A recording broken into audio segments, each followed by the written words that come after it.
প্রিয় শিক্ষার্থী, আসসালামু আলাইকুম। আশা করি তোমরা সবাই ভালো আছো। ঢাকা কলেজ মনোবিজ্ঞান বিভাগের পক্ষ থেকে তোমাদেরকে আমি আব্দুল্লাহ সিদ্দিকী স্যার শুভেচ্ছা জানাচ্ছি। তোমাদের একটা নতুন একটা বিষয় নিয়ে আমি আলোচনা করব। তো আলোচনা করার আগে আমি তোমার একটু আমার পরিচয়টা দিয়ে নিই। আমি মোহাম্মদ আব্দুল্লাহ সিদ্দিকী, অ্যাসিস্ট্যান্ট প্রফেসর মনোবিজ্ঞান বিভাগ, ঢাকা কলেজ, ঢাকা। তো আমি তোমাদেরকে মনোবিজ্ঞানের যে একাদশ শ্রেণীর যে মনোবিজ্ঞান বিষয়টা আছে সেই বিষয়ের উপরে তোমাদের আমি সাথে থাকব। আর আরও একজন টিচার তোমাদের সাথে থাকবে, তার নাম হচ্ছে নাজমুল ম্যাডাম। নাজমুল ম্যাডামও তোমাদের সাথে ক্লাস নেবে। তো আমরা দুইজন মিলে তোমাদের এই ফার্স্ট ইয়ার যে একাদশ শ্রেণীর প্রথম বর্ষ একাদশ শ্রেণী যেটা, সেটার আমরা পুরা কোর্সটা তোমাদের সাথে থাকব। তো তোমাদের মনোবিজ্ঞান সম্পর্কে তোমাদের অনেকের হয়তো ধারণা আছে। আশেপাশে কোনো ভাই বন্ধু বা আত্মীয় স্বজনের ভিতরে কেউ যদি মনোবিজ্ঞান পড়ে থাকে, তাহলে হয়তো মনোবিজ্ঞান সম্পর্কে তোমাদের একটা আইডিয়া থাকলেও থাকতে পারে।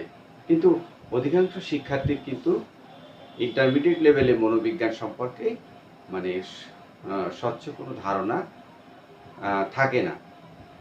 ইভেন মনোবিজ্ঞানের বাইরের যারা শুধু শিক্ষার্থী না, যারা এডুকেশন শেষ করে বিভিন্ন প্রফেশনে চলে গেছে বা আপামর যে জনসাধারণ, তাদের ভিতরেও কিন্তু মনোবিজ্ঞান সম্পর্কে স্বচ্ছ একটা ধারণা নেই। তারা মনে করে কি মনোবিজ্ঞান হয়তো মানুষের মুখ দেখে, চোখ দেখে অথবা অ্যাজাম্পশন করে মানুষের মনের কথা বলে দিতে পারে। আসলে মনোবিজ্ঞানটা এরকম কিছু না। মনোবিজ্ঞান একটা বৈজ্ঞানিক একটা পদ্ধতি নিয়ে চলে। আধুনিক মনোবিজ্ঞান কিন্তু অন্যান্য বিজ্ঞানের মতোই, কিন্তু তার একটা বিষয়বস্তু আছে, তার পরিচিতি আছে, তার নির্দিষ্ট নিয়ম নীতি আছে। তো তোমাদের যেহেতু মনোবিজ্ঞান তোমাদের নতুন একটা বিষয়, এর আগে 9 বা 10 ক্লাস 10-এ তোমরা বা কোনো ক্লাসেই তোমরা হয়তো মনোবিজ্ঞান সম্পর্কে তোমরা পড়াশুনো করনি। হয়তো লজিক বা অন্য কোনো বিষয় তোমরা পড়াশুনো করছো, যেটাকে বলা হয় তোমার মনোবিজ্ঞানের একটা আগের যে ফর্ম আর কি, তাই না? তো মানে দর্শন, আসলে সমস্ত জ্ঞানের আধার কি দর্শন। আমরা জানি জ্ঞান কোথা থেকে আসছে, মানে জ্ঞানের উৎস হচ্ছে দর্শন। তোমরা যদি দেখো যে সেই দার্শনিক যুগ, প্লেটো, সক্রেটিস বা অ্যারিস্টটলের কথা যদি তোমাদেরকে বলা হয়, তাহলে দেখবা যে তারা হয়তো বায়োলজির জনক, বিভিন্ন বিষয়ের কিন্তু ম্যাথমেটিক্সের জনক, সব কিছুই তাদের ভিতরে ছিল। মানে সমস্ত জ্ঞানের আধার ছিল কি ফিলোসফি বা দর্শন। হ্যাঁ, এখন পিএইচডি ডিগ্রি করতে গেলে সেই তুমি যে সাবজেক্ট থেকে পিএইচডি ডিগ্রি করো না কেন, সেই পিএইচডি, হ্যাঁ, ডক্টরেট ইন ফিলোসফি, তাই না? তো সমস্ত জ্ঞানের আধার ছিল কি দর্শন, ফিলোসফি। দর্শন দর্শন হচ্ছে সমস্ত জ্ঞানের আধার। তো এই দার্শনিকদের থেকে কিন্তু শুরু হয়েছে, তাই না? দর্শন সম্পর্কে তোমাদের কারো আইডিয়া থাকতে পারে, লজিকের বিষয়ে। তো আমরা মনোবিজ্ঞান নিয়ে আলোচনা করতে গেলে আমাদেরকে কিন্তু একটু পিছনে ফিরে যেতেই হয়। হ্যাঁ, আমি বলছিলাম যে মনোবিজ্ঞান আসলে মানুষের মুখ দেখে বা চোখ দেখে কিছু বলে না। মনোবিজ্ঞান কি করে? বৈজ্ঞানিকভাবে মানুষের আচরণকে ব্যাখ্যা করে। হ্যাঁ, আমি আগেই সংজ্ঞাটাই প্রায় অর্ধেকটা বলে ফেললাম, যে মনোবিজ্ঞান কি করে? মানুষের আচরণকে বৈজ্ঞানিকভাবে ব্যাখ্যা করে। তাহলে আজকে যে মনোবিজ্ঞান যে এই পর্যায়ে আসছে, তার নিশ্চয়ই একদিনে কিন্তু এটা হয়নি, তাই না? অনেক পরিক্রমার মধ্যে দিয়ে মনোবিজ্ঞান আজকে এই পর্যায়ে আসছে। সে কিভাবে আসলো? হ্যাঁ, মনোবিজ্ঞান শব্দটা কিভাবে আসলো? মনোবিজ্ঞান শব্দটা আসছে সাইকোলজি ইংরেজি শব্দ থেকে। এই সাইকোলজি ইংরেজি শব্দের ভিতরে দুইটা গ্রিক শব্দ আছে, একটা হচ্ছে সাইকি আর একটা হচ্ছে লোজোস। একটা কি সাইকি আর একটা হচ্ছে লোজোস। তো সাইকি শব্দের গ্রিক শব্দ সাইকি শব্দের অর্থ হচ্ছে মন বা আত্মা, আর লোজোস শব্দের অর্থ হচ্ছে জ্ঞান বা বিজ্ঞান। এই দুইটা শব্দ মিলে একসাথে হয়েছে সাইকোলজি বা মনোবিজ্ঞান। তো মনোবিজ্ঞান মন, তাহলে মনের বিজ্ঞান, তাই না?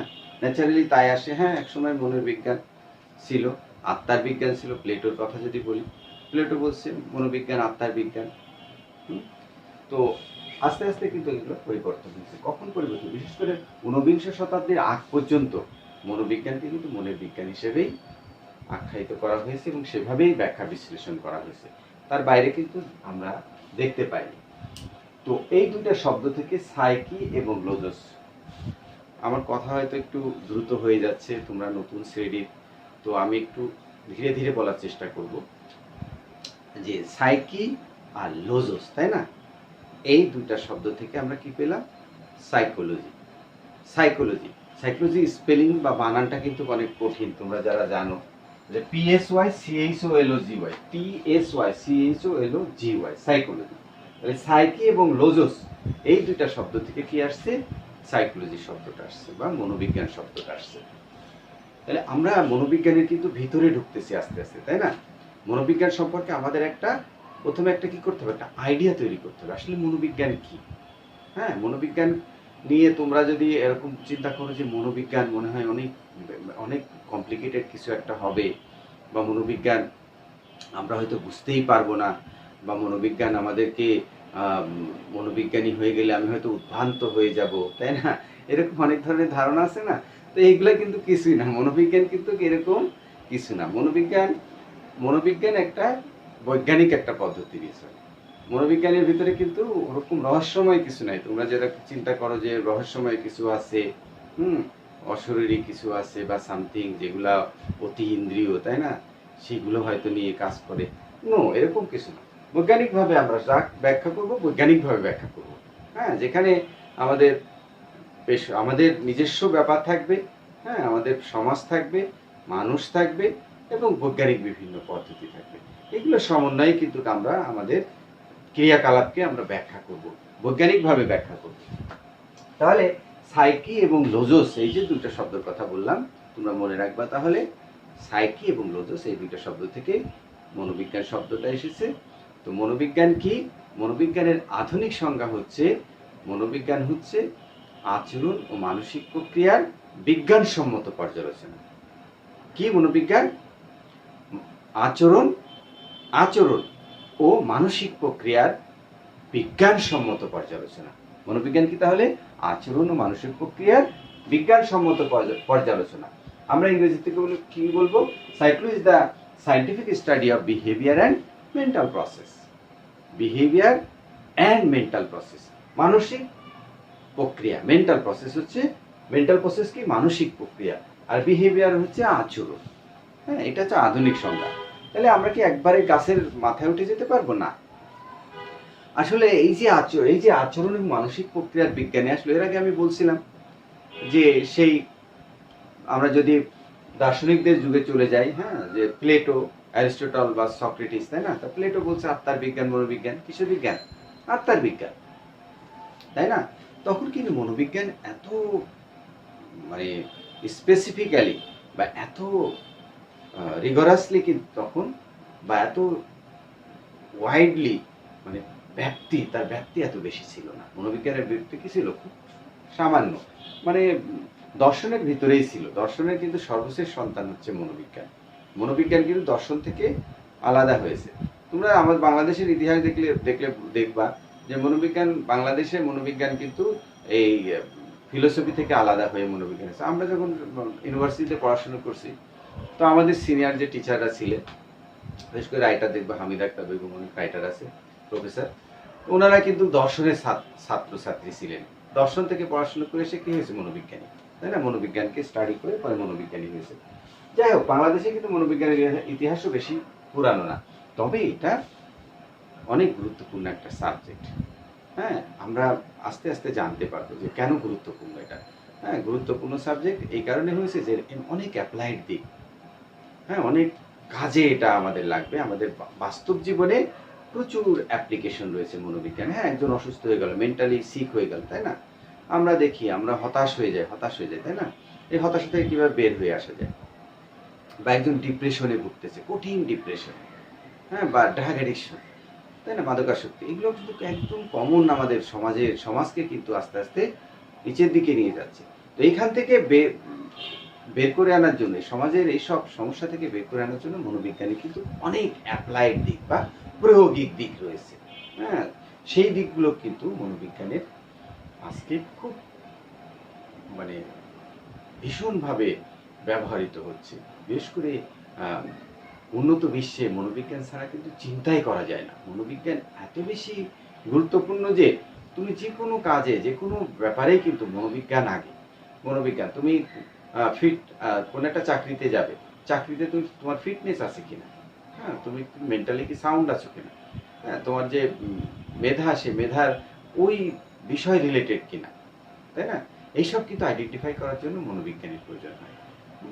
সাইকোমেট্রিক টেস্ট দিতে হয়। সাইকোমেট্রিক টেস্ট দিয়ে প্রমাণ করতে হয় যে হ্যাঁ, আমি ওই কাজের জন্য আমি পারদর্শী একজন মানুষ, তাই না? তাহলে আমাদের দেখো বুদ্ধি, আবেগ, ব্যক্তিত্ব, এগুলো কিন্তু পরিমাপ করতেছি আমরা মনোবিজ্ঞানীরা। হ্যাঁ, বুদ্ধি, আমার বুদ্ধি কতটুকু সেটা আমরা পরিমাপ করতে পারি। আমার ব্যক্তিত্ব কি অবস্থা, আমি কি মানে ডিস্ট্রাকটিভ নাকি সোশ্যাল নাকি অ্যাগ্রেসিভ, সব বের হয়ে আসবে। কিসের মাধ্যমে? মনোবিজ্ঞানী বিভিন্ন টেস্টের মাধ্যমে, ব্যক্তিত্বের অভিজ্ঞার মাধ্যমে, সাইকোমেট্রিক টেস্টের মাধ্যমে।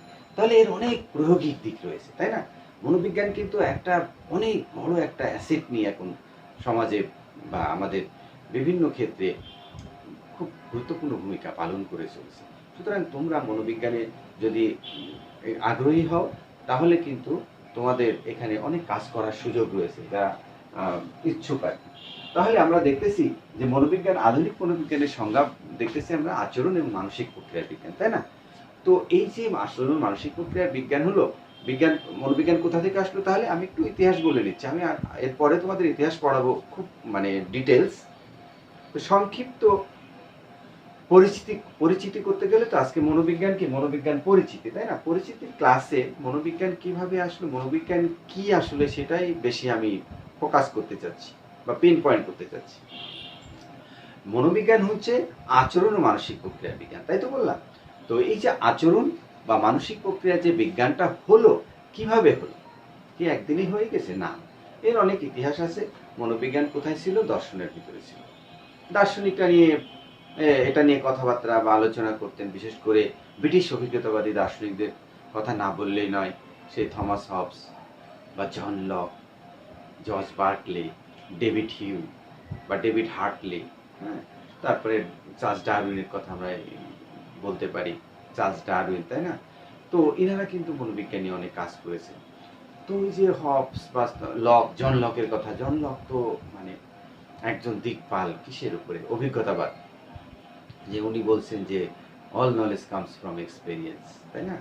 সমস্ত জ্ঞানের উৎস হচ্ছে অভিজ্ঞতা।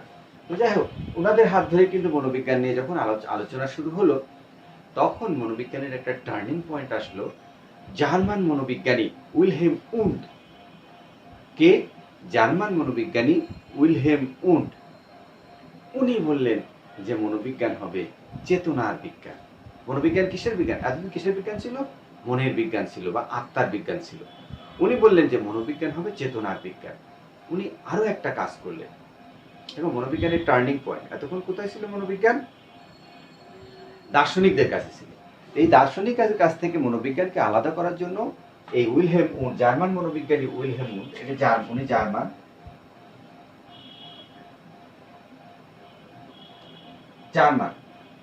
মনোবিজ্ঞানী, আর এটা হচ্ছে আমেরিকান মনোবিজ্ঞানী, উইলিয়াম জেমস। এই দুইজনের নাম অনেক গুরুত্বপূর্ণ। একজন জার্মান মনোবিজ্ঞানী উইলিয়াম উন্ড এবং উইলিয়াম জেমস, আমেরিকান মনোবিজ্ঞানী উইলিয়াম জেমস। এই দুইজনের বিশাল অবদান রয়েছে, কারণ 1875 সালে এই দুইজন কিন্তু প্রথম মনোবিজ্ঞান গবেষণাগার নিয়ে কাজ শুরু করেন। মনোবিজ্ঞান ল্যাবরেটরি নিয়ে কাজ শুরু করেন। হ্যাঁ, ল্যাবরেটরি, মনোবিজ্ঞান কি করবে? ল্যাবরেটরিতে গবেষণা করে মানুষের আচরণকে ব্যাখ্যা করবে। তো এই যে ল্যাবরেটরিতে নিয়ে আসেন মনোবিজ্ঞানকে এই দুইজন, কিন্তু সে যে ল্যাবরেটরিটা ছিল সেটা কিন্তু অনেক প্রিমিটিভ স্টাইলের ল্যাবরেটরি ছিল। এরপরে জার্মান মনোবিজ্ঞানী উইলহেম উন্ড 1879 সালে, প্রথমে এরা কাজ করলো কত সালে? 1975 সালে। 1979 সালে এসে জার্মান মনোবিজ্ঞানী উইলহেম উন্ড এবং তার ছাত্র টিচেনার, এই দুইজন মিলে একটা নতুন জার্মানির লেপজিগ বিশ্ববিদ্যালয়ে একটা প্রথম মনোবিজ্ঞান গবেষণাগার প্রতিষ্ঠা করে ফেললেন। কোথায়? জার্মানির লেপজিগ বিশ্ববিদ্যালয়। মনোবিজ্ঞান গবেষণাগার যখন প্রতিষ্ঠা করে ফেললেন, তখন মনোবিজ্ঞান একটা সিস্টেমে চলে আসলো, একটা কাঠামোর ভিতরে চলে আসলো। দার্শনিকদের থেকে মনোবিজ্ঞানকে আলাদা করলেন। হ্যাঁ, মনোবিজ্ঞানকে কি করলেন? তাহলে উইলহেম উন্ডের কিন্তু বিরাট অবদান। এই কারণে উইলহেম উন্ডকে মনোবিজ্ঞানের, আধুনিক মনোবিজ্ঞানের জনক বলা হয় বা ফাদার বলা হয়। কাকে? এই যে উইলহেম উন্ডকে, জার্মান মনোবিজ্ঞানী উইলহেম উন্ডকে বলা হয় মনোবিজ্ঞানের জনক বা ফাদার অফ মডার্ন সাইকোলজি। কেন বলা হয়? যদিও আমেরিকানরা মনোবিজ্ঞানে কিন্তু অনেক অবদান রেখেছে পরবর্তীতে, কিন্তু এই যে মনোবিজ্ঞানকে দর্শন থেকে আলাদা করার জন্য এই জার্মান মনোবিজ্ঞানী উইলহেম উন্ডের বিরাট অবদান রয়েছে। হ্যাঁ, তিনি জার্মান মনোবিজ্ঞানী উইলহেম উন্ড বললেন, মনোবিজ্ঞান কিসের বিজ্ঞান? মনোবিজ্ঞান হবে চেতনার বিজ্ঞান। হ্যাঁ, psychology the science of consciousness, মানে চেতনার বিজ্ঞান। Psychology the science of consciousness, চেতনার বিজ্ঞান। তো চেতনা কি? চেতনা হচ্ছে internal mental event which cannot be directly observe, মানে সরাসরি দেখা যায় না। চেতনা, যেমন বলি না মুক্তিযুদ্ধের চেতনা, চেতনা হচ্ছে কি ভিতরের জিনিস, অনুভূতি, একটা বিষয় সম্পর্কে তোমার যে ভিতরের যে যে অভিব্যক্তি, ভিতরের যে তোমার একটা ব্লুপ্রিন্ট বা ভিতরে একটা তোমার যে অবয়ব তৈরি হয় একটা বিষয় সম্পর্কে, সেটাই হচ্ছে উনি বলছেন চেতনা। এবং উনি বললেন এই মনোবিজ্ঞানের বিষয়বস্তু হবে চেতনা। হ্যাঁ, আর মেথড কি হবে? ইন্ট্রোস্পেকশন বা অন্তর্দর্শন পদ্ধতির মাধ্যমে। এটা মনোবিজ্ঞানটা কোন পদ্ধতিতে এটা আলোচনা করা হবে? অন্তর্দর্শন পদ্ধতি বা ইন্ট্রোস্পেকশন মেথড। হ্যাঁ, এই দুইটা কথা উনি বললেন। তাহলে আমরা জার্মান মনোবিজ্ঞানী উইলহেম উন্ডকে আমরা কেন আধুনিক মনোবিজ্ঞানের জনক বলবো? কারণ উনি মনোবিজ্ঞানকে দর্শন থেকে আলাদা করেছেন। ঠিক আছে, আর একটা কাজ করেছেন কি, যে প্রথম একটা কমপ্লিট ল্যাবরেটরি প্রতিষ্ঠা করেছেন। কিসের? মনোবিজ্ঞানের প্রথম ল্যাবরেটরি কে প্রতিষ্ঠা করেছেন? সম্পূর্ণ ল্যাবরেটরি এই উইলহেম উন্ড। তাহলে উইলহেম উন্ডের আমরা দুইটা বিরাট অবদান দেখতেছি, একটা হচ্ছে দর্শন থেকে মনোবিজ্ঞানকে আলাদা করা, আর একটা হচ্ছে প্রথম জার্মানির লেপজিগ বিশ্ববিদ্যালয়ে প্রথম কমপ্লিট মনোবিজ্ঞান গবেষণাগার প্রতিষ্ঠা করা। তোমাদের যদি প্রশ্ন করা হয় যে উইলহেম উন্ডকে কেন মনোবিজ্ঞানের জনক বলা হয় বা ফাদার বলা হয়, উইলিয়াম, বা যদি প্রশ্ন করা হয় যে মনোবিজ্ঞানের জনক কে, তো তোমরা তো তখন বলে দেবে যে উইলহেম উন্ড, জার্মান মনোবিজ্ঞানী। তখন যদি কেউ জিজ্ঞাসা করে যে কেন, তাকে কেন জনক বলা হয়, তাহলে কিন্তু এই কোশ্চেনের উত্তর কিন্তু অনেকেই কিন্তু পারবে না, জানবে না। আমি তোমাদেরকে বলে দিচ্ছি, অনেক বইয়ে কিন্তু এই কথা লেখা নাই, আমি এই কারণে তোমাদের বলে দিচ্ছি যে দুইটা কারণে। একটা হচ্ছে তিনি মনোবিজ্ঞানকে দর্শন থেকে আলাদা করেছেন। ঠিক আছে, কে? Wilhelm wound. দুই নম্বর তার পয়েন্ট হচ্ছে যে তার দুইটা অবদানের কথা বললাম, একটা হচ্ছে দর্শন থেকে মনোবিজ্ঞানকে আলাদা করা, আর একটা তার অবদান হচ্ছে যে প্রথম মনোবিজ্ঞান ল্যাবরেটরি প্রতিষ্ঠা করা। কোথায়? জার্মানি লেপজিগ বিশ্ববিদ্যালয়। এই কারণে উইলহেম উন্ডকে আধুনিক মনোবিজ্ঞানের জনক বলা হয়। ঠিক আছে, আর উইলিয়াম জেমসও অনেক গুরুত্বপূর্ণ একজন ব্যক্তি মনোবিজ্ঞানে। কারণ কি? উনি একজন আমেরিকান। উইলিয়াম জেমস উনি বলেন যে মনোবিজ্ঞান আধুনিকভাবে মনোবিজ্ঞানকে ব্যাখ্যা। উনিও তার প্রিন্সিপালস অফ সাইকোলজি নামে একটা বই ছিল, সেই বইটা কিন্তু অনেক বিক্রিত বই ছিল, মানে বিক্রি হয়েছিল, প্রচুর সেল এই principles of psychology. William James একজন প্রচুর ইনফ্লুয়েন্সিয়াল একজন মনোবিজ্ঞানী, বিশেষ করে আমেরিকার কনটেক্সটে। হ্যাঁ, উনি প্রথমে বললেন যে ইউরোপিয়ানরা, মনোবিজ্ঞান তখন ইউরোপেই মেনলি কাজ করতো, তো উনি তখন বললেন যে ইউরোপিয়ানদের মনোবিজ্ঞান সংকীর্ণ, ন্যারো সাইকোলজি। এ কারণে মনোবিজ্ঞানের বিষয়বস্তু এমন হতে হবে যে, যেমন উইলহেম উন্ড কি বললেন? উইলহেম উন্ড বললেন যে মনোবিজ্ঞান হবে চেতনার বিজ্ঞান। তাই না? কি কঠিন লাগছে তোমাদের কাছে? এগুলো সব সহজ হয়ে যাবে। আমি যে অনেক কথা বলতেছি না, নো ম্যাটার। ম্যাটার ইজ মনোবিজ্ঞান কি? আচরণ ও মানসিক প্রক্রিয়ার বিজ্ঞান। কেন আচরণ ও মানসিক প্রক্রিয়ার বিজ্ঞান হলো, সেই মানে হিস্ট্রিটা তোমাদেরকে বলতেছি। তো একদিনে শুনেই তো তোমরা সবকিছু জেনে যাবে না, মানে জাস্ট তোমরা আমার কথাটা খেয়াল করো আর তোমাদের দুইটা বই সাজেস্ট করবো, আপনাদের 3-4টা বই আছে, এই দুইটা বই তোমরা দেখো। যেমন এই যে আমিনুল হক স্যারের বই, একটা আমিনুল হক স্যারের বই মনোবিজ্ঞান প্রথম পত্র, একাদশ দ্বাদশ শ্রেণী। হ্যাঁ, এই বইটা তোমরা দেখতে পারো, এটা ভালো একটা বই। আর একটা হচ্ছে প্রবাহ প্রকাশনী, আর একটা হচ্ছে এই যে যোগেন্দ্র কুমার মণ্ডল। আমার আরো বই আছে, অফিসে বইগুলো, কলেজে, আমি বাসায় বইগুলো আছে বলে তোমাদের দেখাচ্ছি। তো এটা হাসান বুক হাউসের বই, এই বইটা অনেক ভালো বই, প্রফেসর যোগেন্দ্র কুমার মণ্ডল। এই দুইটা বই তোমরা ফলো করো। আমি আরো দুজন রাইটারের বই আছে, সেই দুটো রাইটারের বইও আমি তোমাদেরকে সাজেস্ট করবো। তাহলে এই দুইটা বইয়ে তোমরা দেখবা যে সংক্ষিপ্ত ওখানে ইতিহাসটা দেওয়া আছে, মনোবিজ্ঞান কি নিয়ে আলোচনা করে, মনোবিজ্ঞানের পরিধি, স্কোপ, তাই না, মনোবিজ্ঞান বিজ্ঞান কিনা, অনেক বিষয় এখানে তোমরা সবকিছুই পাবে। তোমাদের যে কন্টেন্টস বা তোমাদের যে সিলেবাসে সবকিছু এখানে আছে। তাহলে আমরা যে মোট যে কথাগুলো, মুদ্রা কথা হচ্ছে যেটা, যে মনোবিজ্ঞান আসলে ওই মুখ দেখে কাউকে কিছু বলবে না। মনোবিজ্ঞান মানুষের অশরীর কোনো কিছু ব্যাখ্যা করবে না, ঠিক আছে। মনোবিজ্ঞান কি করবে তাহলে? আধুনিক মনোবিজ্ঞান বৈজ্ঞানিকভাবে মানুষের আচরণ নিয়ে কাজ করবে, ঠিক আছে। এতটুকু তোমরা জেনে রাখো যে মনোবিজ্ঞান কি করবে। আধুনিক মনোবিজ্ঞানের কাজ হচ্ছে মানুষের আচরণকে বৈজ্ঞানিকভাবে ব্যাখ্যা করা, সোজা কথা। এতটুকু তোমরা ক্লিয়ার মনে রাখো। আর যখন তোমরা খাতায় লিখবে তখন লিখবে যে মনোবিজ্ঞান কি? মনোবিজ্ঞান হচ্ছে আচরণ ও মানসিক প্রক্রিয়ার বিজ্ঞানসম্মত পর্যালোচনা। হ্যাঁ, বইয়ের কথা তখন তোমরা মেরে দিবে খাতায়, কিন্তু তোমাদের মাথার ভিতরে রাখতে হবে মনোবিজ্ঞান কি? বৈজ্ঞানিকভাবে মানুষের আচরণকে ব্যাখ্যা করা, সোজা কথা। তাহলে এই মনোবিজ্ঞানে যে psychology study of behaviour and mental process, তাই না? তোমাদের সাথে অনেক কথা আছে আমার এখানে যে আমি মানে কত কথা বলবো, তোমাদের সাথে ইন্টারাকশন হচ্ছে না, তোমাদের সাথে পরিচিত হতে পারলাম না, ক্লাস শুরু করে দিলাম, তাই না? তো তোমরা হয়তো আমাকে চিনতেই পারতেছো না, সাহা কি হবে না হবে। তোমাদের আমি যদি ফিডব্যাকটা পেতাম ক্লাসের ভিতরে যে তোমাদের কোথায় সমস্যা, তোমরা মনোবিজ্ঞান পড়তে চাও না, তোমাদের সুবিধা অসুবিধা, অন্য সাবজেক্ট, অপশনাল সাবজেক্ট মনোবিজ্ঞান, তাই না?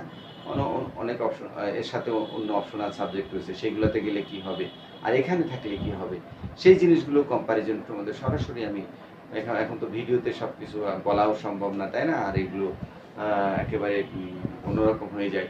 সরাসরি ক্লাসে তোমাদের সাথে যদি সম্ভব হয়, কোভিড-19 এই মহামারী পরিস্থিতি যদি উন্নতি হয়, অবশ্যই আমরা ক্লাসে আসবো।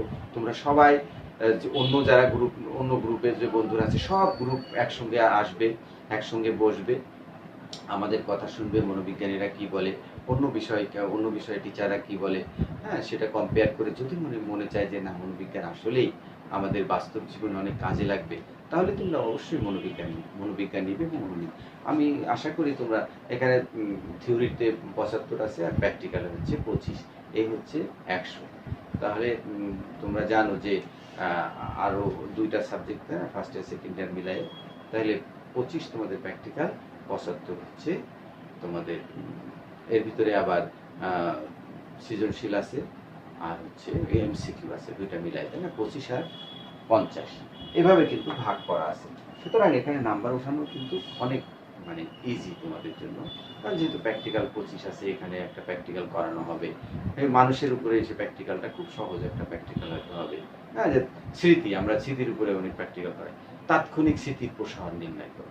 হ্যাঁ, যে আমরা এক বন্ধু আমাকে একটা টেলিফোন নাম্বার বললো 5348-940, তা আমি বললাম 5843-940।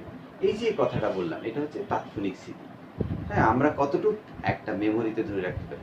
ও যদি আমাকে অনেক বড় একটা ডিজিট বলে 12559695344440002139, এরকম যদি বলে, আমি কি এটা রিকল করতে পারবো? নো। হিউম্যান মেমোরিরও তাহলে একটা ক্যাপাসিটি, মানুষের মেমোরি তোমরা জানো যে একটা সুপার কম্পিউটারের চেয়েও বেশি, কিন্তু তারপরেও তো মানুষের মেমোরিতে অনেক লিমিটেশন আছে, তাই না? অনেক বিষয় আছে কিন্তু মনোবিজ্ঞান এরকম, হ্যাঁ, যে আমি কতটুকু মনে রাখতে পারি। হ্যাঁ, যে ম্যাজিক্যাল নাম্বার 7 প্লাস মাইনাস 2, যে আমি একসাথে কতগুলো ডিজিট মনে রাখতে পারি। আমার 7টা 7 + 2 9টা, অথবা 5টা থেকে 9টা পর্যন্ত ডিজিট আমি তাৎক্ষণিকভাবে মোটামুটি মনে রাখতে পারি। এই স্প্যান, এর বেশি ডিজিট বললে আমার পক্ষে কঠিন হয়ে যায়। যারা সুপারম্যান, বা ভালো আইকিউ তারা অনেকের হয়তো এরকম আছে যে 15 ডিজিট পর্যন্ত একবারে রিকল করে ফেলতে পারে। মানে রিকল মানে বুঝো তো, আমি একটা ডিজিট বললাম, তোমাকে বললাম যে তুমি বলো, এটা বলে রিকল, প্রত্যাহ্বান যেটা বার্তা বলে। তো যাই হোক, এরকম জিনিস নিয়ে কিন্তু মনোবিজ্ঞানে গবেষণা করা হয়। মানে বাস্তব জীবনে যেরকম ঘটনাগুলো আছে সেই ঘটনাগুলো নিয়ে কিন্তু মনোবিজ্ঞানে আলোচনা করা হবে। এখানে কিন্তু ওই তোমরা যে মনে করো যে মুখ দেখে চোখে কথা বলে দিবে বা সমাধান করে দিবে, তাই না, এইসব এর কোনো এখানে স্থান নাই। সম্পূর্ণ বৈজ্ঞানিক পদ্ধতি, যা হবে বৈজ্ঞানিক পদ্ধতি। তাহলে দেখো, এটা অ্যাপ্লিকেশনের একটা দিক। এরকম একটা তোমাদের কি থাকবে, একটা প্র্যাকটিক্যাল থাকবে, সেখানে 25 নাম্বার। প্র্যাকটিক্যাল কাজ 4 ঘন্টা যাবত হবে প্র্যাকটিক্যালটা। তোমরা একজন পরীক্ষণ পাত্র এনে প্র্যাকটিক্যালটা শেষ করবে। একটা প্র্যাকটিক্যাল হয়তো 5টা করানো হবে বা 4টা করানো হবে, সেখান থেকে তোমাদের লটারির মাধ্যমে একটা দেওয়া হবে। একটা একটা করলে 25 নাম্বার, সেখানে 25-এ 25ই স্বাভাবিক, অনেকেই 25-এ 25 পেয়ে যায়। তাহলে বাকি যে 75 নাম্বার থাকলো তোমাদের, তাই না, 75 নাম্বার থাকলো, সেখানে এমসিকিউ 25, তো ওইখানেও তোমাদের ভালো স্কোর করার সুযোগ আছে। আর থাকবে 50, সেটা হচ্ছে সৃজনশীল। সেখানেও তো তোমরা তো জানো, এখানে সৃজনশীল আজকাল মোটামুটি কাছাকাছি লিখতে পারলেই তোমরা নাম্বার পেয়ে যাবে। আর বিশেষ করে আমরা সবসময় পজিটিভ থাকি ছাত্রদের প্রতি, কারণ যেহেতু মনোবিজ্ঞান তোমরা প্রথম ইন্টারে ইন করো, হ্যাঁ, এর আগে মনোবিজ্ঞান সম্পর্কে তোমাদের ওরকম স্ট্রং কোনো ধারণা নেই। সে কারণে কিন্তু আমরা তোমাদেরকে ওইভাবেই দেখি যে মনোবিজ্ঞানে তুমি একেবারে মনোবিজ্ঞানীর মতো, একজন বিশাল মনোবিজ্ঞানীর মতো আনসার করবা বা সংজ্ঞা দিয়ে দিবা বা ব্যাখ্যা করবা। আমরা ওরকম একেবারে ইয়েতে থাকি না, ওরকম একটা শখে থাকি না।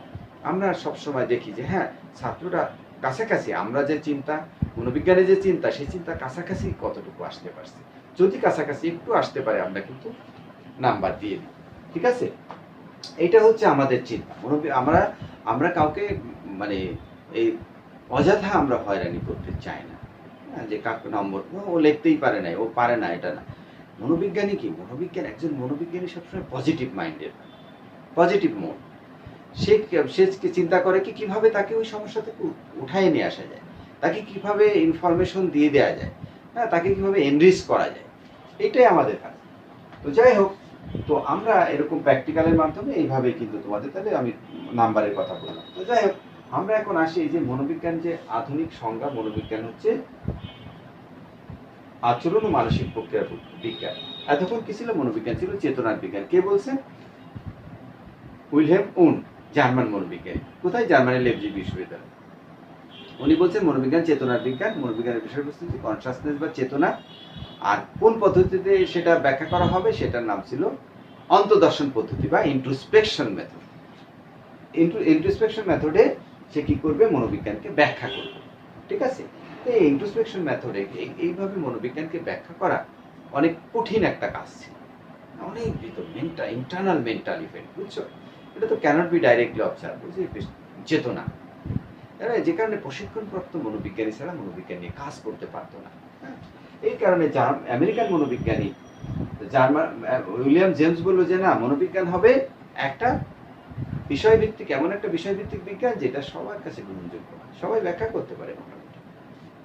তখন 1913 সালে এই যে বিহেভিয়ার অ্যান্ড মেন্টাল প্রসেস, মনোবিজ্ঞান আচরণ ও মানসিক প্রক্রিয়ার বিজ্ঞান, 1913 সালে জন হপকিন্স বিশ্ববিদ্যালয়ের প্রফেসর জে.বি. ওয়াটসন, WATSON,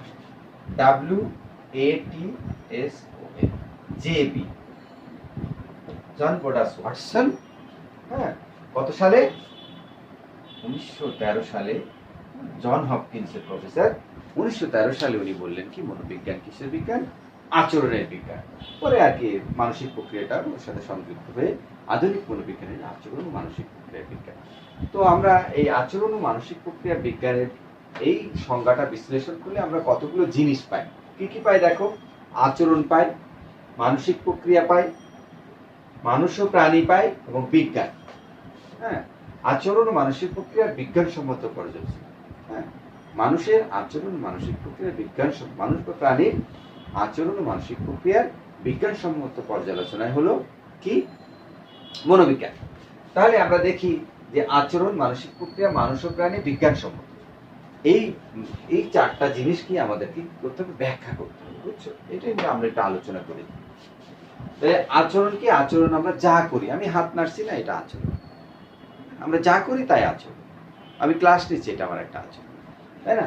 আর একটা হচ্ছে মানসিক প্রক্রিয়া, মানে আমরা যা করি তাই আচরণ, তাই না? মানসিক প্রক্রিয়াটা হচ্ছে আমরা অনেক কিছু, আমার মনের ভিতরে, আমার এর ভিতরে অনেক কিছু, অনেক ঘটনা ঘটে যেগুলো সরাসরি দেখা যায় না, কিন্তু সেই ঘটনাগুলো কিন্তু ঘটে যায়।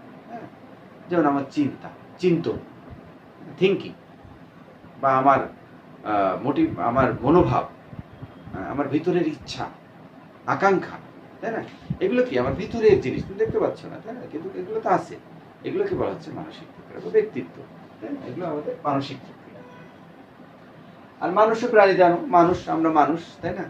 তাহলে মানুষ প্রাণী, এগুলা মানুষ ও প্রাণী হচ্ছে যে মনোবিজ্ঞানের কম্পোনেন্ট। কারণ আমরা কাকে নিয়ে কাজ করি? মানুষ নিয়ে কাজ করি।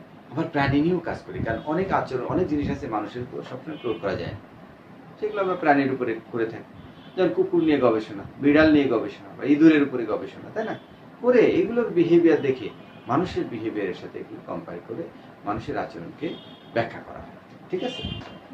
তো এইভাবে কিন্তু আচরণ মানসিক প্রক্রিয়া এবং বিজ্ঞানসম্মত, তাই না? আচরণ, মানসিক প্রক্রিয়া, প্রাণী, বিজ্ঞান, এই যে বিজ্ঞানসম্মতভাবে ব্যাখ্যা করা। কি মনোবিজ্ঞান কিভাবে ব্যাখ্যা করে? বৈজ্ঞানিকভাবে ব্যাখ্যা করবে। বিজ্ঞানসম্মত হচ্ছে পরীক্ষা নিরীক্ষা এবং পর্যবেক্ষণের মাধ্যমে অর্জিত যে জ্ঞান, সেটা তো বিজ্ঞান। মনোবিজ্ঞানও তাই করে। মনোবিজ্ঞান কিন্তু এই পরীক্ষা নিরীক্ষা ছাড়া কোনো বিষয় নিয়ে সে কাজ করবে না বা আলোচনা করবে না, সোজা কথা। তাহলে মনোবিজ্ঞানের সংজ্ঞা বিশ্লেষণ কিন্তু আমরা তিনটা জিনিস, বিশেষ করে তিনটা জিনিস পাচ্ছি। মানুষ বা প্রাণী তো থাকবেই, আচরণ, মানসিক প্রক্রিয়া এবং বিজ্ঞানসম্মত, বুঝছো? এই তিনটা জিনিসের কথা মনে রাখবে। একটা সংজ্ঞার ভিতরে, মনোবিজ্ঞানের সংজ্ঞার ভিতরে তিনটা গুরুত্বপূর্ণ জিনিস আছে। একটা হচ্ছে আচরণ, একটা হচ্ছে মানসিক প্রক্রিয়া, আর একটা হচ্ছে বিজ্ঞানসম্মত। হ্যাঁ, এই তিনটা বিজ্ঞানসম্মত পর্যালোচনা। আচরণ ও মানসিক প্রক্রিয়া কিভাবে আমরা পর্যালোচনা করব? বৈজ্ঞানিকভাবে পর্যালোচনা করব, সেটাই হচ্ছে মনোবিজ্ঞান, সোজা কথা। এরপরে আসি আমাদের আচরণ কত প্রকারের হতে পারে। আচরণ বিভিন্ন ধরনের হতে পারে, যেমন সামগ্রিক আচরণ ও খণ্ডিত আচরণ, ঐচ্ছিক আচরণ ও অনৈচ্ছিক আচরণ, বাহ্যিক আচরণ ও অভ্যন্তরীণ আচরণ। আচরণেরও আবার রকম ফের আছে, হ্যাঁ, ক্লাসিফিকেশন আছে। তাহলে প্রথমে আমি বললাম কি, যে সামগ্রিক আচরণ ও খণ্ডিত আচরণ। মনোবিজ্ঞানের মানে পরিধি এত বড় যে আমি যদি তোমাদের সারা দিন বিভিন্ন বিষয় নিয়ে আলোচনা করি, প্রাথমিক যে আলোচনাগুলো, বুঝছো, এই জার্মান মনোবিজ্ঞান বা ইউকের মনোবিজ্ঞান, হ্যাঁ, ব্রিটিশ মনোবিজ্ঞান বা আমেরিকান মনোবিজ্ঞান, তার সূত্রপাত, তাদের ভিতরে যে দ্বন্দ্ব, তাদের ভিতরে যে চিন্তা, হ্যাঁ, সেখান থেকে কিভাবে সমাধান, এখান থেকে কোথায়, হ্যাঁ, কোথা থেকে সেথায়, তাই না, এটা থেকে সেথায়, এগুলো যদি আমরা একেবারে মানে রিলেট করি, তাহলে কিন্তু অনেক সুন্দর একটা ডিসকাশন হয়। তো তোমাদের পরের ক্লাসে কিন্তু এগুলো আমরা আলোচনা করি, হ্যাঁ, রিলেট করে আলোচনা করি। তো আমরা সেটা করবো পরের ক্লাসে। আমরা এখন তোমাদেরকে মোটামুটি মনোবিজ্ঞান সম্পর্কে একটা ওভারঅল ধারণা দেবো, মানে ইজি, মানে সহজভাবে মনোবিজ্ঞানকে সহজভাবে। আমি যদিও অনেক কঠিন কথাবার্তা এনে ফেলছি, যে বিভিন্ন মনোবিজ্ঞানী, বিভিন্ন জায়গার মনোবিজ্ঞানী, তাই না, তাদের চিন্তা চেতনার কথাও আনছি, তাই না, সেই দার্শনিক থেকে শুরু করে। আসলে মনোবিজ্ঞানী যাত্রা শুরু হয়েছে কি সেই দার্শনিক থেকে? না, মনোবিজ্ঞান যাত্রা শুরু হয়েছে মানুষের এই পৃথিবীতে আগমনের সাথে সাথে। মানুষের ভিতরে যখনই রুহ চলে আসছে, বা তার থিঙ্কিং, বা তার মানে জৈবিক যে ক্রিয়াকলাপ শুরু হয়েছে, তখনই কিন্তু মনোবিজ্ঞানের যাত্রা শুরু হয়েছে, তাই না? কিন্তু আমরা বৈজ্ঞানিকভাবে ব্যাখ্যা করা শুরু করেছে আধুনিক মনোবিজ্ঞান অনেক পরে, তাই না? অনেক পরে এসে 1913 সালের কথা বললাম, তাই না? তাহলে আচরণ আমরা তাহলে এটা দিয়ে আমরা শেষ করবো আজকে ক্লাস, কারণ প্রথম ক্লাস তোমাদেরকে এত বেশি ওভারলোড দিতে চাইনি। তো আমরা এটা দিয়ে শেষ করি, যে মনোবিজ্ঞান তাহলে আচরণ ও মানসিক প্রক্রিয়া বিজ্ঞান বলছি আমরা। তো এখানে আচরণের আবার রকম ফের আছে, বা বিভিন্ন প্রকারের আচরণ আছে, যেমন বললাম সামগ্রিক আচরণ ও খণ্ডিত আচরণ। আমি যে ক্লাস নিতেছি, তোমাদের ক্লাস নিতেছি, এটা কি একটা মনোবিজ্ঞানের ক্লাস। এটা হচ্ছে তোমরা ওভারঅল এই মনোবিজ্ঞান সম্পর্কে একটা ধারণা পাচ্ছ, এটা হচ্ছে আমার সামগ্রিক আচরণ। কিন্তু আমি দেখো হাত নাড়ছি, বা আমি এদিকে ফিরতেছি, তাই না, আমি চোখ পিট করতেছি, বা আমার মুখের ভাইব্রেশন চেঞ্জ হচ্ছে, আমার বডি চেঞ্জ হচ্ছে, বডি ল্যাঙ্গুয়েজ ইউজ করতে, এগুলো হচ্ছে আমার খণ্ডিত আচরণ। ছোট ছোট যে আচরণগুলো সেগুলো হচ্ছে খণ্ডিত আচরণ বা সংক্ষিপ্ত আচরণ। তাহলে আমরা সামগ্রিক আচরণ ও খণ্ডিত আচরণ বুঝলাম, তাই না? সামগ্রিক আচরণ হচ্ছে টোটাল, যে আমি ক্লাস নিতেছি মনোবিজ্ঞান সম্পর্কে তোমাদের যে আইডিয়াটা, এটা হচ্ছে সামগ্রিক আমার আচরণ। আর খণ্ডিত আচরণ, এর ভিতরে এই আচরণকে যখন আমি মাইক্রোস্কোপিক ক্ষুদ্র ক্ষুদ্র অংশে ভাগ করে ফেলবো, সেটাকে বলে খণ্ডিত আচরণ। এরপর আছে ঐচ্ছিক আচরণ এবং অনৈচ্ছিক আচরণ। ঐচ্ছিক, হ্যাঁ, আমি ইচ্ছা করে যে কাজগুলো আমরা করি, যে আমি কথা বলতেছি, তাই না, এটা আমার ঐচ্ছিক আচরণ।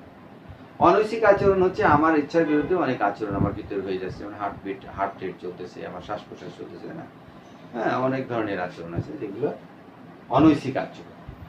এগুলো আমাদের উপরে কন্ট্রোল নেই, আমরা যার উপরে আমাদের যেসব আচরণের উপরে আমাদের কোনো কন্ট্রোল নেই, সেগুলো হচ্ছে অনৈচ্ছিক আচরণ। আর ঐচ্ছিক আচরণ যেগুলো আমরা করে থাকি, আমাদের কন্ট্রোল আছে বা নিয়ন্ত্রণ আছে।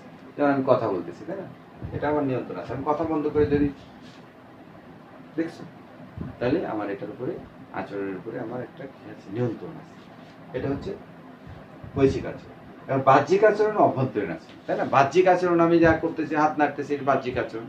আর অভ্যন্তরীণ আচরণ হচ্ছে আমার ভিতরের যে আচরণটা, হ্যাঁ, আমার বুক ধড়ফড় ধুক করতেছে, বা আমি অনেক বেশি এক্সাইটেড ভিতরে, হ্যাঁ, বা অনেক বেশি খুশি তোমাদের প্রথম ক্লাস নিতে পেরে, তাই না, তোমাদের সাথে পরিচিত হতে পেরে এই অনলাইন ক্লাসে, তাই না? এগুলো হচ্ছে আমার আভ্যন্তরীণ আচরণ। বাহ্যিক আচরণ, আভ্যন্তরীণ আচরণ। যাই হোক, মনোবিজ্ঞানের পরিধি এবং সংজ্ঞা নিয়ে আমরা পরিচিতি নিয়ে আমরা যে কথাগুলো বললাম, তার সার কথা এরকমই হচ্ছে যে মনোবিজ্ঞান, আধুনিক মনোবিজ্ঞান মানুষের চোখ নাক দেখে কিছু, মুখ দেখে কিছু বলে না, বৈজ্ঞানিকভাবে মানুষের আচরণকে ব্যাখ্যা করে, এবং এটা বাস্তব জীবনে আমাদেরকে কাজে লাগে। হ্যাঁ, বাস্তব জীবনে মানুষের যে সমস্যাগুলো আছে, সেই সমস্যাগুলো থেকে আমাদেরকে বের করে এনে একটা স্বাভাবিক জীবনে আমাদেরকে ফিরে যেতে সাহায্য করে কে? মনোবিজ্ঞান, তাই না? সহজভাবে মনোবিজ্ঞান কি, তাহলে তোমরা বলবো মনোবিজ্ঞান আচরণের বিজ্ঞান। কিন্তু আসলে এর বাস্তব জীবনের প্রয়োগ কি? বাস্তব জীবনের প্রয়োগ হচ্ছে মানুষের যে সমস্যাগুলো আছে, মানসিক সমস্যাগুলো আছে, সেই সমস্যাগুলোকে সমাধান করার চেষ্টা করে। এছাড়া মানুষের যেসব সমস্যা, মানে কি সমস্যা, মানে আমার একটা কাজ, আমি একটা চাকরি করবো, সেটাও কিন্তু সমস্যা। সমস্যা ছাড়া কোনো পৃথিবীতে কোনো জিনিস নেই। আমি ভাত খাবো, এটাও আমার একটা সমস্যা। হ্যাঁ, সমস্যা নিজেই একটা সমস্যা। তো যাই হোক, এই যে কাজগুলো, সেই কাজগুলোকেও সহজ করে দেয়। আমি এক জায়গায় ভালো করে ইন্টারভিউ দিব, কিভাবে আমি এফিশিয়েন্ট হবো, তাই না, সেটাও একটা সমস্যা। এখান থেকেও আমাকে মনোবিজ্ঞান কি করে বের করে আনবে, সাইকোমেট্রিক টেস্টের মাধ্যমে, তাই না? তাহলে মনোবিজ্ঞানের মেন উদ্দেশ্য হচ্ছে মানুষের স্বাভাবিক জীবনকে আরো স্মুথ করে দেওয়া বা স্বাভাবিক করে দেওয়া। মানুষের যাত্রাপথে, মানুষের জীবনযাত্রার পথে যেসব বাধাগুলো আছে, সেই বাধাগুলোকে দূর করে দেওয়া, বা দূর করতে না পারলেও সেটা মোটামুটি একটা চলনসই করে দেওয়া। এটাই হচ্ছে মনোবিজ্ঞানের কাজ। মেন কাজই হচ্ছে মানুষের যত সমস্যা আছে, সেই সমস্যার অ্যাড্রেস করা এবং সমাধান। হ্যাঁ, সেভাবে মনোবিজ্ঞান কিন্তু সামনে এগিয়ে যাচ্ছে। তো আমি তোমাদের খুবই প্রত্যাশা করব যে তোমরা মনোবিজ্ঞান তোমাদের ভালো লাগবে। এই সাবজেক্ট মনোবিজ্ঞান যেভাবে তোমাদের 8টা চ্যাপ্টার আছে প্রথম ফার্স্ট ইয়ারে, তো 8টা চ্যাপ্টারের ভিতরে অনেক বিষয় যেগুলো তোমরা হয়তো খুব ইম্পর্টেন্স পাবে। যেমন আমাদের একটা আছে আচরণের জৈবিক ভিত্তি, একটা চ্যাপ্টার আছে, তাই না? সেখানে আমরা কি, আমাদের সেন্ট্রাল নার্ভাস সিস্টেম কিভাবে কাজ করে, আমাদের চোখ কিভাবে কাজ করে, আমাদের ব্রেন কিভাবে কাজ করে, ব্রেনের কি কি পার্ট আছে, তাই না? নার্ভাস সিস্টেম, আমি এখানে টাচ করলে কিভাবে এটা ব্রেনে যাচ্ছে, হ্যাঁ, ব্রেন কিভাবে এটা হাতটাকে আমার উঠাতে বলতেছে বা নামাতে বলছে, যে মাসেলগুলো উঠতেছে, মানে কাজ করতেছে, তাই না? এসব নিয়ে কিন্তু মনোবিজ্ঞান বৈজ্ঞানিকভাবে তোমাদের সাথে কিন্তু এগুলো আলোচনা তোমাদেরই আছে, এখানে আছে, বৈজ্ঞানিকভাবে কিন্তু এটা আলোচনা করা হবে। হ্যাঁ, ব্রেন অ্যান্ড বিহেভিয়ার, মানুষের ব্রেন, হ্যাঁ, মস্তিষ্ক এবং আচরণ, এটা নিয়েও কিন্তু বিশাল আলোচনা আছে, অনেক আলোচনা আছে। এরপরে তোমাদের এখানে দেখবা যে গ্ল্যান্ডস, মানুষের শরীরের ভিতরে বিভিন্ন গ্রন্থি আছে। হ্যাঁ, তোমরা যেন পিটুইটারি গ্রন্থি, থাইরয়েড গ্রন্থি, প্যানক্রিয়াস গ্ল্যান্ড, তাই না, যে ইনসুলিনের ঘাটতিতে অনেকের তোমার ডায়াবেটিক্স হয়, তাই না, কেন হয়, গ্ল্যান্ডস নিয়েও কিন্তু আমরা আলোচনা করব। আর এমনি তো তোমাদের ব্যক্তিত্ব, আবেগ, পেশনা, হ্যাঁ, বিভিন্ন এছাড়া সামাজিক বিভিন্ন চ্যাপ্টার রয়েছে। যেমন তোমাদের যে 8টা যে চ্যাপ্টার আছে, আমি একটু তোমাদের চ্যাপ্টারগুলো একটু বলে দিই, সুবিধা হবে তোমাদের। এই বইটা তোমরা কিনে ফেলো তাহলে, হয় যোগেন্দ্র কুমার স্যারের বইটা অথবা আমিরুল হক স্যারের বই, দুইটা বইয়ের একটা বই তোমরা কিনে ফেলো একটা একটা করে, অথবা ফ্রেন্ড একটা কিনলা, আর একটা ফ্রেন্ড আর একটা বই কিনলো, বুঝছো? এবার কিন্তু প্রথম চ্যাপ্টার হচ্ছে মনোবিজ্ঞান পরিচিতি, যেটা আমি ক্লাস শুরু করছি, হ্যাঁ, এটা আমি নিব। এরপর হচ্ছে আচরণের বিকাশ, 2 নম্বর চ্যাপ্টার। এখানে অনেক কিছু আছে, বুঝছো? আচরণের ধারণা, আচরণের উপর প্রভাব বিস্তারকারী, হ্যাঁ, বংশগতি ও পরিবেশ, হ্যাঁ, আমরা বংশগতি ও পরিবেশ মনোবিজ্ঞানে কিভাবে কাজ করে, বুঝছো? এগুলো নিয়ে মুনমুন ম্যাডাম তোমাদের এই চ্যাপ্টারটা পড়াবে। এরপর হচ্ছে আচরণের জৈবিক ভিত্তি, যেটা বললাম যে ব্রেন অ্যান্ড বিহেভিয়ার, এটা আমি তোমাদের সাথে আলোচনা করব। এরপরে আছে প্রেষণা আবেগ, এটা নিয়েও আমি আলোচনা করব। এরপরে আছে শিক্ষণ ও স্মৃতি, এটাও সম্ভবত আমি আলোচনা করব। আর 6ষ্ঠ অধ্যায় আছে সংবেদন ও প্রত্যক্ষণ, এটা ওই ম্যাডাম আলোচনা করবে তোমাদের সাথে। এরপর আছে বয়ঃসন্ধিকাল ও মানসিক স্বাস্থ্য, এটা নাজমুল ম্যাডাম তোমাদের সাথে আলোচনা করবে। 8ম অধ্যায় আছে পরিসংখ্যান, হ্যাঁ, পরিসংখ্যান, স্ট্যাটিস্টিক্স, যেটা সেই চ্যাপ্টারটাও ওই তোমার মোহন ম্যাডাম তোমাদের সাথে আলোচনা করবে। মোহন ম্যাডাম 4টা চ্যাপ্টার করাবে, আমি 4টা চ্যাপ্টার তোমাদের সাথে থাকবো। আশা করি তোমাদের কোনো সমস্যা হবে না, তোমাদের অনেক ভালো লাগবে মনোবিজ্ঞান। তো আজকে এই পর্যন্ত, থ্যাংক ইউ ভেরি মাচ, তোমরা ভালো থাকো এবং সাবধানে থাকো। আল্লাহ হাফিজ।